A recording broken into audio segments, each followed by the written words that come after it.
We'll be chilling and having a good time. Doesn't matter if the snow is falling or the wind blows and the rain is pouring. It will always be Christmas in my heart. Hey babe, it's recording. It's in there editing crew videos. Babe!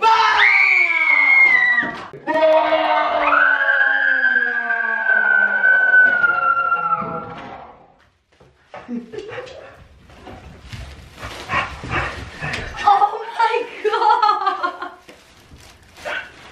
I tried to pop these air things. You protected me. Oh my god, I'm sweating. What? I didn't even know you still had that thing.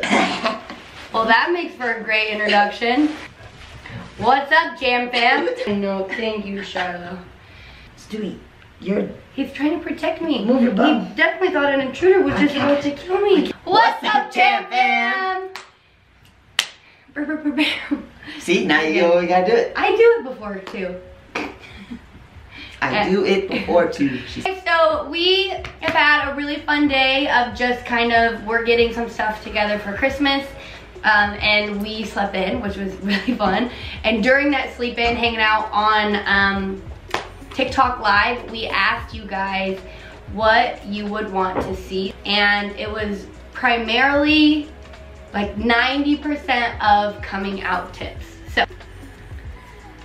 we decided to make a coming out tips.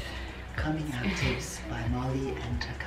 Are you thinking about coming out? Well, you've come to the right spot. So when we were talking about how we were gonna do this video, Jekka was like, I don't really know if I have any like advice, because Jekka got really, really lucky and didn't have to come out. Where other people was like scared crapless to come out.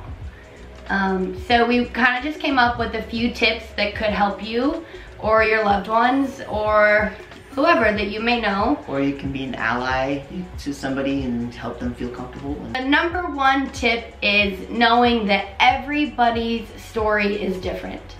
So just like we said before, why Jekka's could be super easy, mine was a little bit more nerve-wracking.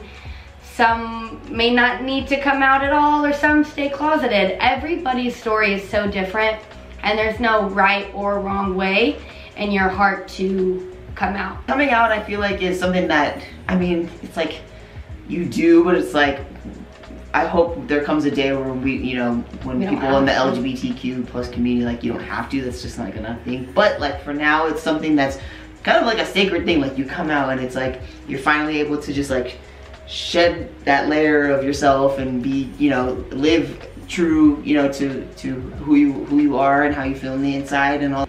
You know, the term like being in the closet is so like, it's just so like dark. And I feel like, you know, if you live in certain areas, like certain even countries and stuff like that, like, you know, coming out really hard or scary. Yeah, and it's crazy to think that you even have to go out of your way to express who you are, like based on who you love. Like that's an identity, you know, as if like it's an identity crisis that you're trying to come to terms with. Or even just that people have to hide it, like you shouldn't have to do We were sitting the other day and I was like, oh my god, I hope one of our kids is gay. I'm like, if our kids are straight, they have to come out to us. Like the other way around. One tip is knowing that everybody's circumstance and story is different. And never feel pressured or insecure about when you come out or if you're going to. Number two tip, always beware of your own safety. Obviously, we talked about before, whether you're in a state here or a different country or in a household that would physically, mentally, emotionally abuse you for who you are. I feel like you can kind of navigate what would be best for yourself and for your own mental health. Staying closeted is obviously mentally draining on your mental state. So like, you know, take care of yourself first. Also know that like that feeling of being scared and all that won't last forever. And you know, family is important, friends are important, so however you want to navigate that is how you need to navigate that. I can't be like, girl or boy or they, like, be yourself, screw what other people think, because as much as everyone wants to feel that way, if you're in a household where you don't feel safe, or you could get kicked out, that's not a circumstance that I'm gonna be like, be you, screw what they say. Which kind of leads us to our number 3 tip, which is find support groups. When I came out as transgender, I'm with Kaiser, and he suggests that a lot of our patients go to support groups, and Kaiser has a lot of, you just go right on their website and type in, I mean, for me, trans support groups, but I'm sure you could search anywhere and you can find, yeah. I think it's great to find like-minded people. So, when at support groups, can allies go? Or is it 100%. just for people? Yeah. She even said it'd be great if Molly came with me to support groups too. And I think there are also support groups for people who are trying to support. There's support groups on social media, or you know, there's Facebook. stuff on, yeah, like Facebook or libraries or stuff where it's not like you just have to go into this weird room and, you know, it's not like what it is in the like movies. in the movies. Yeah, so know that that there are people who are like-minded that want other people like you to be friends with. Number 4. Something that I've always found, and we've always found pretty helpful, and we've actually introduced it to our crew kids, is journaling. We've been really big about like just writing in general, so I think getting stuff out of your brain so you're not letting it fester, you know, it's like harboring emotions like that and things inside of you, or, you know, it causes stress on the body, and stress on the body is like, it's kind of like getting it out of your head, allowing like space for something positive to happen so you can get those negative thoughts out, or whatever thoughts, you put them on paper so they're like a physical thing that you could touch, close it, you know, put that away, and like, you know, you can always come back to it, but it allows space in your mind and in your heart and all that stuff for something else to come. So because if you're holding on to those things, it's like Coke and you put the Mentos, yeah, explosion. And yeah, but like imagine like putting like the lid on it, you know, and they're just like, you know, what's gonna happen? It's probably just gonna explode. So it's almost kind of like, you know, letting the lid off. And yeah, that was a great analogy. Yeah, good job, man. Wow, it just came to me. I know, at least for me, I can have a huge conversation in my head with Jekka that never happened.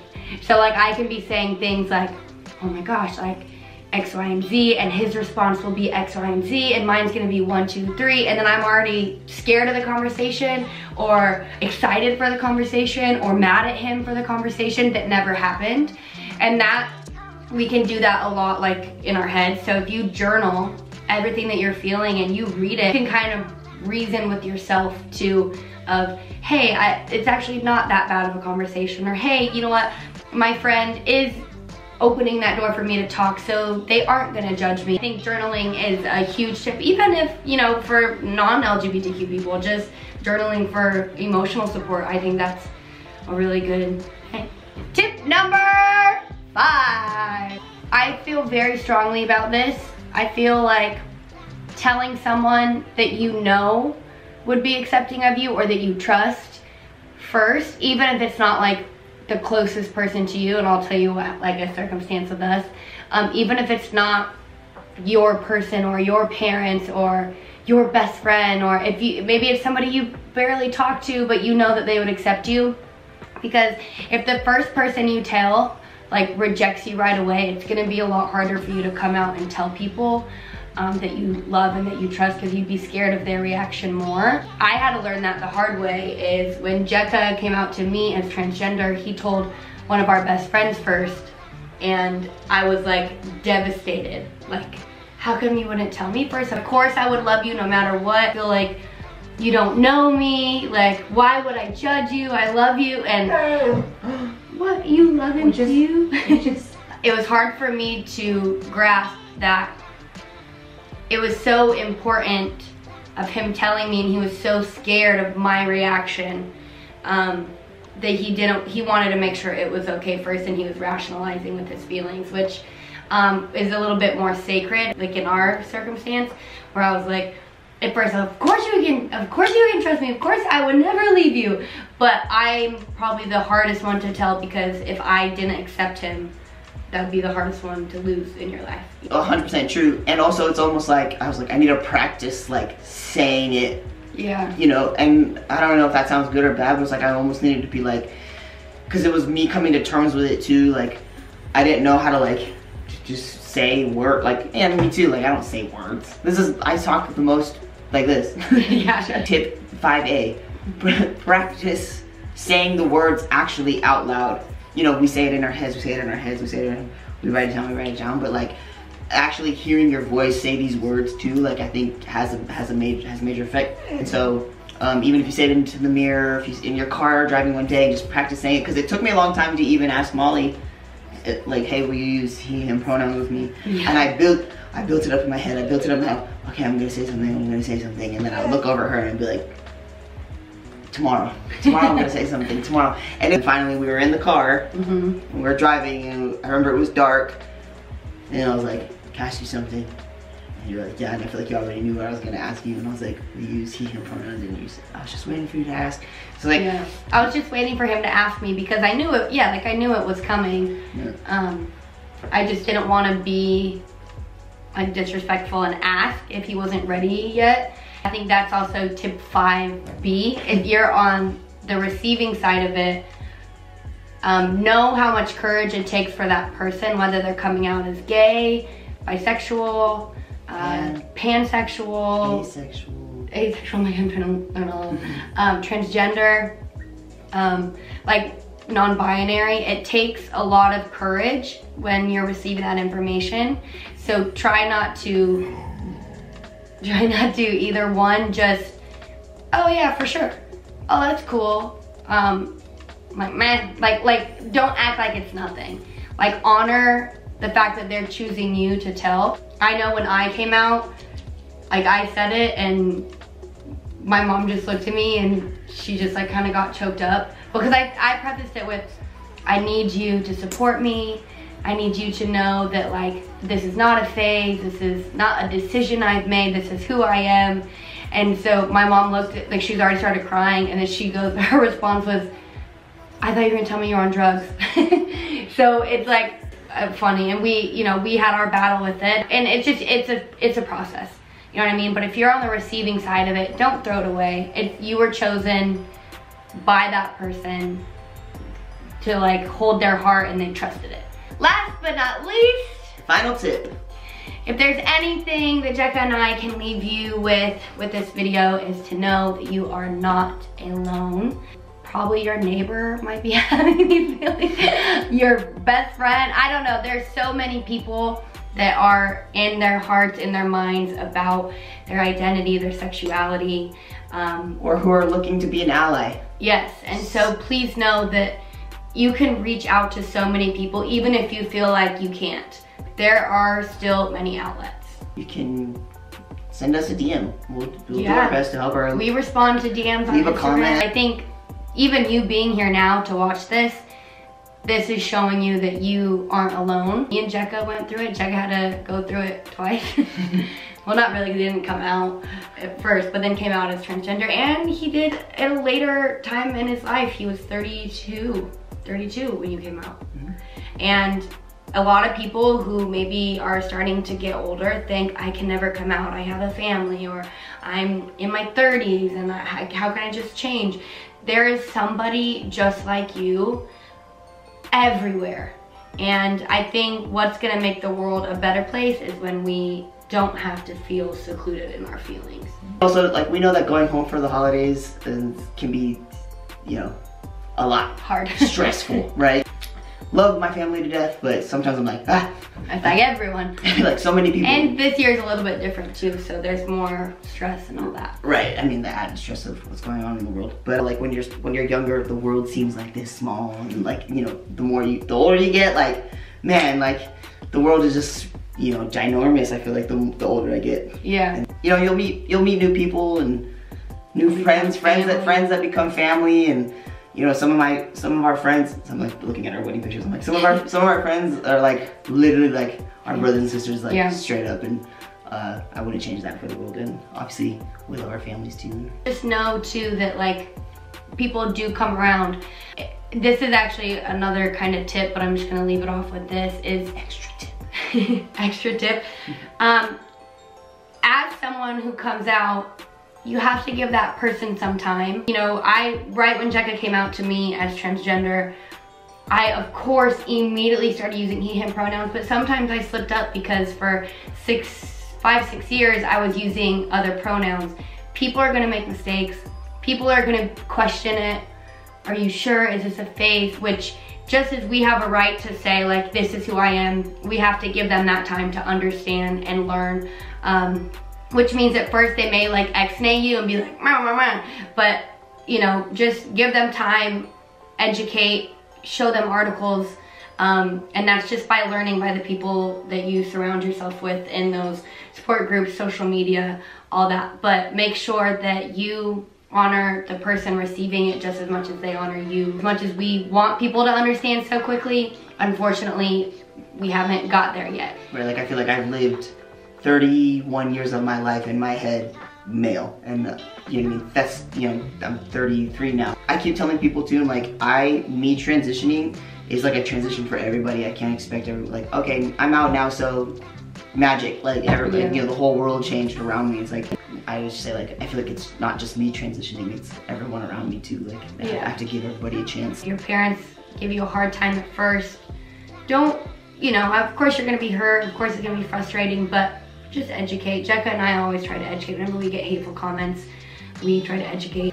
But just know, you know, like we said earlier, Jekka and I are always here. We always try to respond. You're beautiful, you're handsome, you're everything. You're perfect just the way you are, and don't let anyone tell you otherwise. Yeah, that's really kind of it. Those are some tips that lead with love. Yes. And we love you.